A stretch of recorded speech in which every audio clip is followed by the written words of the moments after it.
vaktina. Aslında baş mı diye ezim.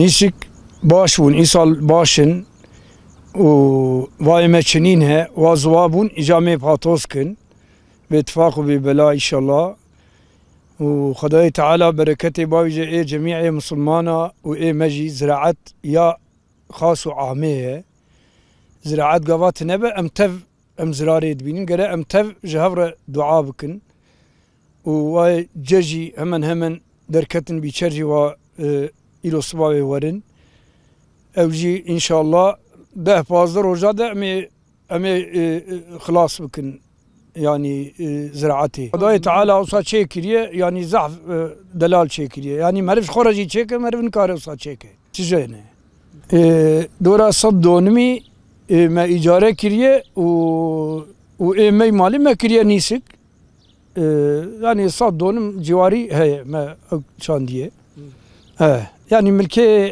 قن ضعفتنا يعني نوك إيوا دشتي خاره أبي دشتي ملكي واناك دها ضعفتره ما أم قراج دنا زبروي ترلي ما ضعفتنا فيرماوي باشه إذا خداي تعالى وفي كورونا فيروس يجي إزنافات جميع مسلمان راكه وخداي تعالى قاس insanı tangasya da hebben Hudayi Teala vader khafreyi. Bu senedeki hasatımız iyidir. Şu anda vakti gelmiş biçiyoruz. 10 gün sonra da öğüteceğiz işte hayvanlara vereceğiz. Mercimekleri de fazlaysa satıyoruz. Eve de bırakıyoruz kendimize çocuklar için. İşte geçirimiz böyle. Bu tarladaki hasatımız şu anda 5 dönümdür burası. Bu sene 5 dönüm mercimek. Öbüründeki arpadır, buğdaydır.